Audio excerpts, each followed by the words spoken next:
This is a really tough question because over the last couple of years, we've seen cases where the media has come out in support of a family only to find out that one of the family members was the perpetrator. We've also seen cases where the media has come out in support of a family, then turned against a family, and then all of a sudden the family is completely cleared. Too many questions. Please welcome criminal profiler Pat Brown to the show. Too many questions. What do you think about this case? Tell me about this. This is a absolutely bizarre case.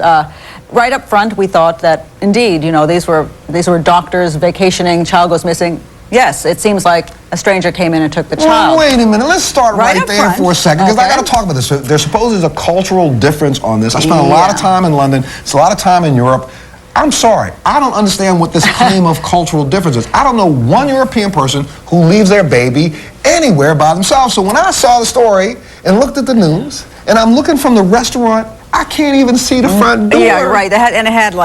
There was all kinds of, you had to weave around the pool and go past some bushes, and then there's like a fence, and and you're thinking, wow, if I were looking at my kid somewhere way over there and I knew I had to go all the way around there, that would scare me. I can't imagine. Now, this story has made national headlines. It's been featured on a lot of different television programs. Please welcome Mr. Tom Morse, who's a senior correspondent from America's Most Wanted, to the show.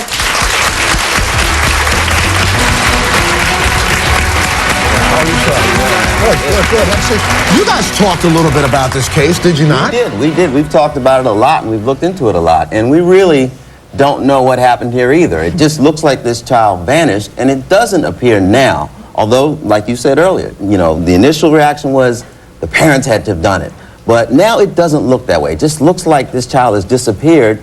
And there's no explanation. In the last 2 days, though, now they're saying that there's evidence. See, that's why I got you guys here. I want you to sort this stuff out. Is it a fact? Is there truth to the claim that they found fluids? They didn't say blood. They said fluids in the trunk of the rental car that in some way, shape, or form, I don't know if DNA tests have been done yet or not, but they seem to be alluding to the fact that there's been a positive DNA match between the little girl and the trunk of the car, and I also heard some hairs. The problem with that is that they rented that car 25 days after she disappeared.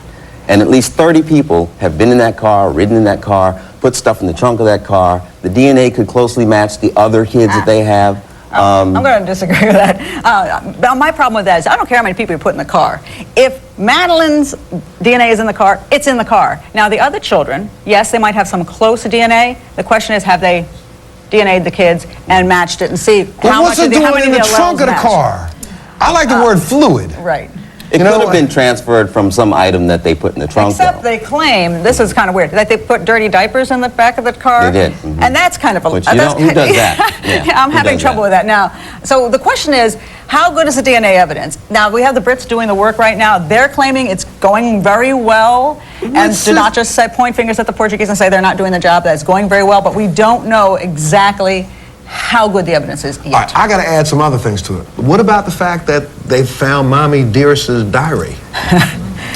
It's been reported that they have some information from the diary, but the thing is, the Portuguese police aren't saying much. That's the interesting thing. They're not saying hardly anything. And so everything that we hear in the press about this is pretty much leaked out or speculated, and we really just don't know what cards the police are holding, if any. All right, well, you know what? The McCanns remind me of a couple of shows that we did years ago, and a show that we did between Steve and Marlene Eisenberg.